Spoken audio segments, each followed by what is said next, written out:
Hello everyone, you're watching News Track with me, Maria Shakil. A showdown like never before inside the Lok Sabha. The Lok Sabha witnessed a major uproar following Leader of Opposition Rahul Gandhi's scathing critique of the union budget and the India-US trade deal. Rahul Gandhi in fact accused the government of selling the nation, a charge that sparked an immediate and heated response from ruling party members, and this remark has now been expunged. Government leaders dismissed the allegations, asserting that no one could sell India, and praised the country's leadership under a strong Prime Minister. His Epstein claims, which are now expunged, also got a sharp rebuttal from Union Minister Hardeep Singh Puri. And as the day comes to an end, the question now is who won this round of war of words. I'm going to take those questions to the guests who will be joining me shortly. But more news that is coming in. Significant portions of Rahul Gandhi's speech today have been now expunged. In fact, this includes all the controversial remarks that he made with regards to the US trade deal and the nation being sold. The statements which were widely criticized as inappropriate have now been removed from the official record, sparking debate over the limits of parliamentary speech and the sensitivity of such allegations. So what we can tell our viewers now is that all those portions will now be not recorded as directed by the chair, which is the Lok Sabha Speaker's office. He had used a lot of these words, which included nation has been sold, the nation has sold out, nonsense. A number of these words have now been expunged. Piyush Mishra is joining us. Piyush, give us the details. That's right, Maria. We have now got information that a large portion of Rahul Gandhi's speech today, which was there on budget, has been expunged by the Lok Sabha Secretariat, and the words like nonsense, shameful has been expunged. The words like sold India, the words like are you ashamed of selling India? Do you feel no shame in selling India? These were the statements that were used by Rahul Gandhi, and all these things have now been expunged by the Lok Sabha Secretariat. Also the words like Epstein, Mr. Adani, and also the kind of conversation which took place between Rahul Gandhi and Jaiswal Pal, where Rahul had told Jaiswal Pal that Jaiswal Pal was once the member of Congress party. That has also been expunged by the Lok Sabha Secretariat, which is certainly indicating that these were the words which had no context with the discussion on budget, and that's why these words, including Epstein, Adani, shameful, nonsense, all these things have now been expunged by the Lok Sabha Secretariat. All right, Piyush, thank you for joining us. And let me take all those questions to BJP's Chief Whip in the Lok Sabha and Member of Parliament, Sanjay Jaiswal, who's joining me now. Sanjay Jaiswal, Rahul Gandhi has questioned the absence of transparency and has said that the national interest behind the trade deal has been compromised. Can the government then categorically state that no sector of India's economy is being compromised? Piyush Goyal has said it very clearly, but the real question is, today was day of budget. He was supposed to speak on budget. Does he spoke even one single sentence about budget? Nor he did bother that I oppose the budget or I oppose these funds. I think that when he left his house, instead of taking somebody else prepares his speech, instead of taking the speech of what he has to speak on budget, he bought the papers of India-US deal. And that's why he couldn't speak even one single line on the budget, that what kind of budget it is, it's good or it's bad. Other MPs like Venugopal, Karti Chidambaram, everyone, it's not question of pro or against, but they spoke on budget. Interestingly, the leader of opposition doesn't know at what time what to speak. And India-US deal is absolutely transparent. Mr. Piyush Goyal has said it very clearly. The final details will come in March. And even before March, he is speaking something which nobody knows. Under our Prime Minister's leadership, we are never going to compromise our interest. And that was the reason that we faced 25% additional tariff, we faced 25% tariff, 50% tariff we were facing. But we didn't spoke anything against them, but we didn't bow to them. And they announced the deal. They told to the media, it came on X of Mr. Trump, not by us, that India-US deal has happened. Okay. See, we are having a huge surplus exports for against US. So we cannot leave an important country, but we decided that we will have a deal in our own term. After FTA with Europe, US administration was under pressure. We have seen that they have refused to take us in Pax Silica. We said that we will care about our own rare earth minerals, we'll care about our own permanent magnet, and the US was forced to ask India to join Pax Silica. That's the power of India. We will become third biggest economy next year, and no one can avoid us. We have never bowed down to any pressure by the US, and everything has happened on our own term. We have US was trying since last 5 years. We never stopped our deal with Russia or Iran. Okay, Mr. Jaiswal, you're maintaining that everything has happened on India's terms. There is this allegation which has come with regards to data, that in this trade deal, our data is being compromised. How will you respond to that?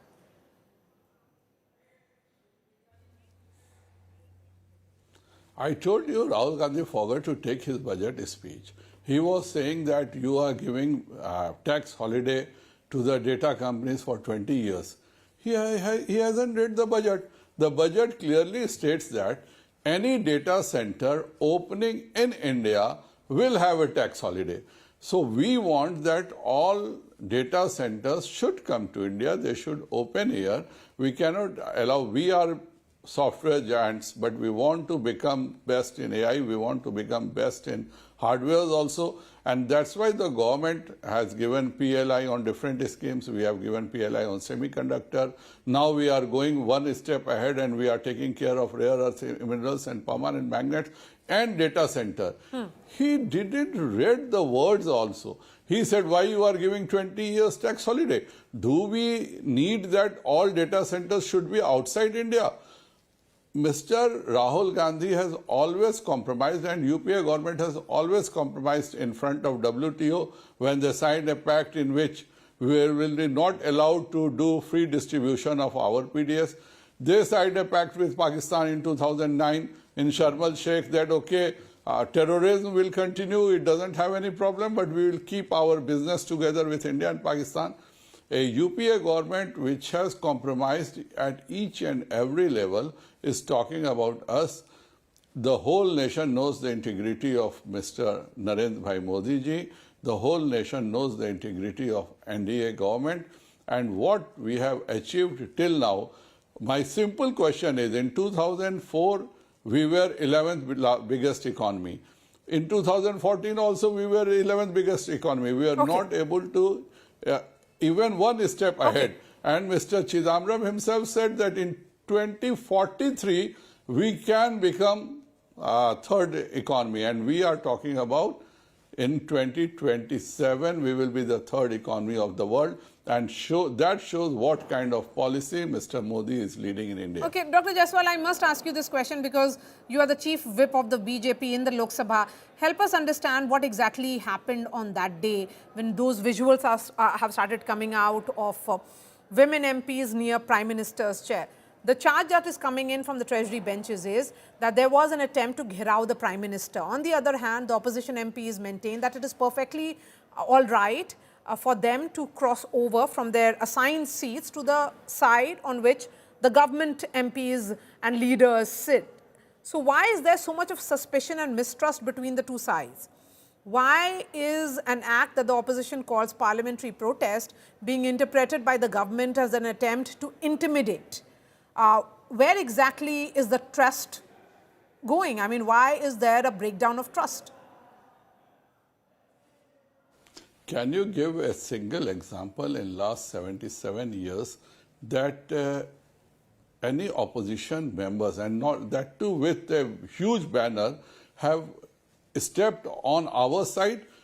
We have seen in Congress that they shout in the well even on the Treasury side.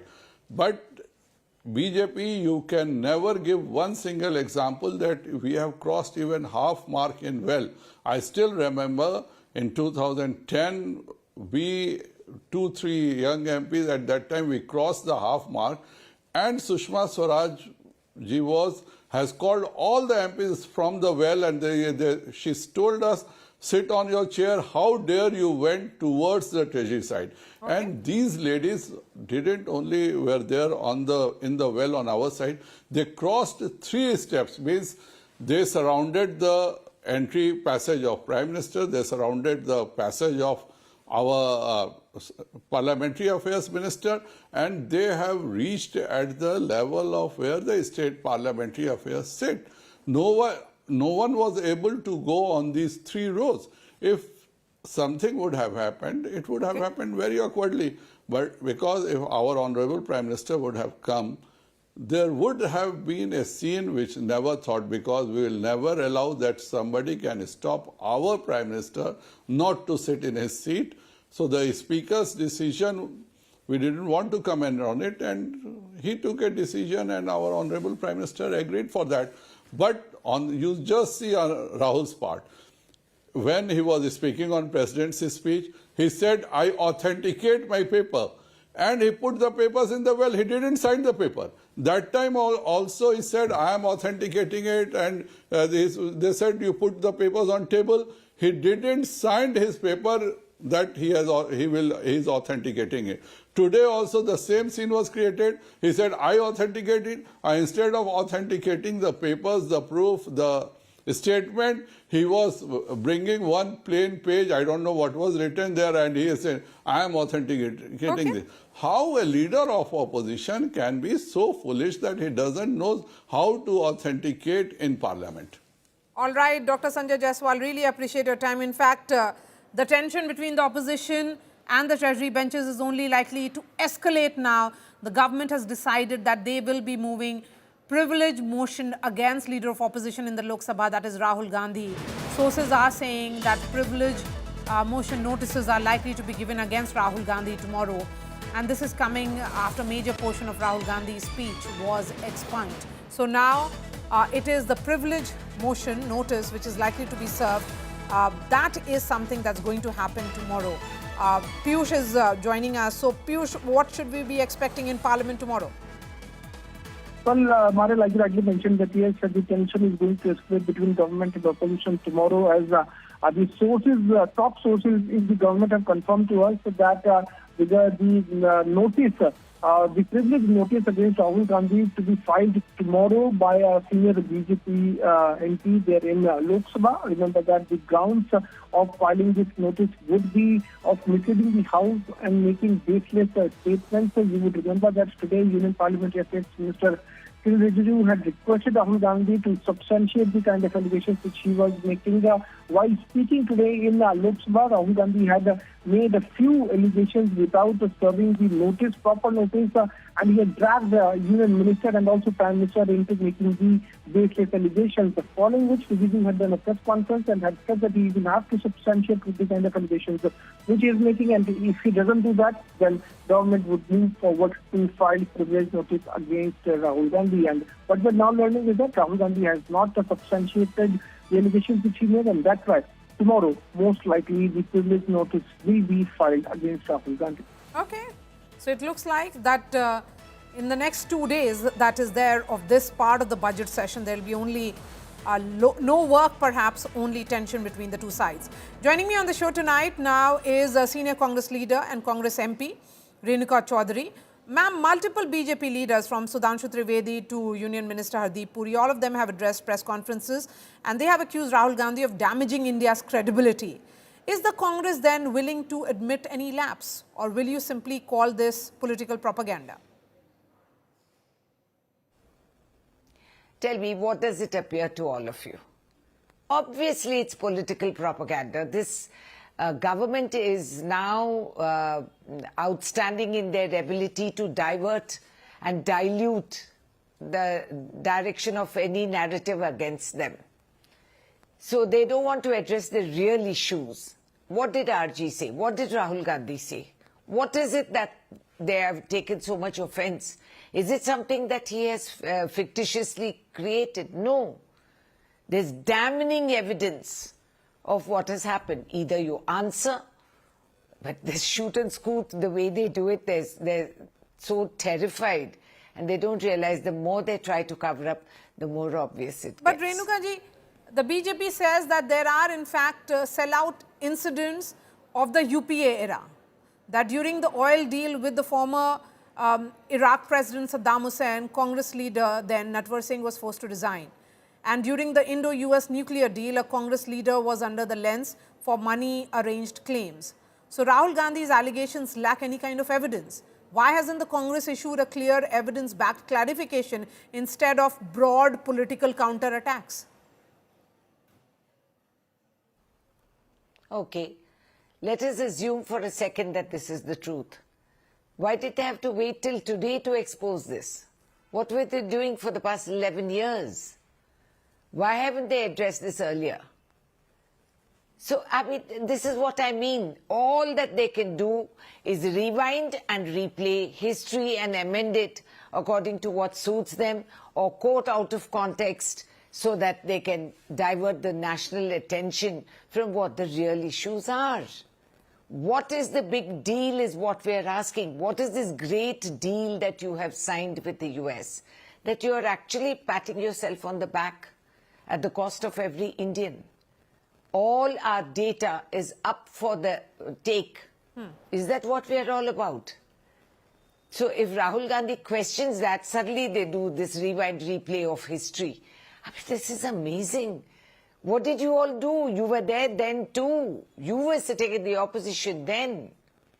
So did you do a walkout? Did you stall? Did you fight? Did you put it on record? Okay. That now you come out and say all this, and so Rahul Gandhi has to be the villain for this evening, right? Okay, is then... He's quite used to being the punching bag for the BJP. Is the and the more Congress they hit then- him, the more he's going to hit out hard. Okay, is the Congress then prepared to defend Rahul Gandhi line by line and what he said? Or is the party now worried that detailed scrutiny could politically backfire? We do not need to defend Rahul Gandhi because he is speaking on facts. He's speaking on the real issues. He is echoing what the citizens across this country and in this supposed democracy of ours are saying. He's articulating what is in everybody's minds. He doesn't need the Congress party to defend him. The government needs the defense. Because right from the Prime Minister to the Speaker in the Lok Sabha, they don't even attend the House. They're so terrified and manufacturing all these cooked up stories about women going and beating them up and supposedly, I mean, this baseless nonsense that they keep dishing out to the country in their weak attempts to divert the real issue. Come to the real issue. You have opened the doors for the US to dump their fodder onto our cattle, the same cattle for whom you lynch people. You have done that. What is DDS? Tell us. Expand on it. Educate the country. You're telling us that you've done such a great deal, that it's 18% and you're so thrilled. What was it earlier? It had gone up to so much and come down to 18, which is not going back to the original percentage that we had. I mean, how long are you people going to pull the wool over people's eyes? How long are you going to lie, tell untruths about real situations? Okay. This is amazing. And suddenly, if you see across the country, Mother Dairy, Amul, everything is contaminated because it's going to be wonderful to be eating American food. Is that it? Is that why we are doing this? If not, what are you doing about it? How are you going to protect the Indian? What about our data? I don't want my data to be in foreigners' hands. I don't like it. You are willing to waive water, electricity, which you won't give my villagers. You won't give my farmers. Rural India still staggers under powerful power Okay, bills. Ms. Chowdhury, You won't give it to them. You'll give endless water. Okay, it's part of the deal. Sure. At what cost? Okay, Ms. Chowdhury. They're asking. Let me Answer. ask you my last question. These are sensitive trade negotiations. Many would say it demands national consensus. Does the Congress accept that public criticism by Rahul Gandhi could complicate India's ongoing trade talks? And if you disagree with the government's trade strategy, why not present a concrete alternative instead of statements of what the BJP is now claiming that hurts India's credibility abroad? India is not so fragile. I'll remind you of the time when Indira Gandhi stood up against the then president of the US and walked out with her spine absolutely erect and came back to India and put her foot down, and we moved into action mode. This is not the only government that's dealing sensitive issues and trade discussions and all this. Let me tell you one thing, Maria. What we've got to realize is there are no secrets anymore in politics. It's the most transparent system because everybody is spying over each other. And every word that you're talking is being recorded even as we have this conversation. Everything is obvious across the world. The US can sit and watch you brush your teeth and shave in the mornings, right? So don't kid yourself that these are sensitive trade negotiations. We know everything, by the way. There's enough information pouring out for those who are interested on finding it. Okay. So let's not get into this high drama that it is a sensitive. We are not discussing nuclear policy at this point. Manmohan Singh ji discussed that and pulled off a coup. And at that time, who were the people who were opposing it? Who were the people ridiculing him? This was the Prime Minister who called him Mauni Baba. Maybe he should take a page from that and keep quiet for a while. Trump Sarkar, Ab Ki Bar and all this has cost us this because they have downgraded the respect that India had. They see us as pliable, they see us as vulnerable, and they see us as someone they can bully. Okay. And that is what is happening. We are not able to stand up to the bully that the US is doing. And so answer, come forth, take the people into confidence. Okay. All right, Renuka Chowdhury, thank you for your time here on India Today. Of course, 2 more days for this session of Parliament to end, and certainly it looks like that the tension between the two sides is all set to escalate tomorrow onwards. That's all from me. This remains our top focus here on India Today. Thanks so much for watching.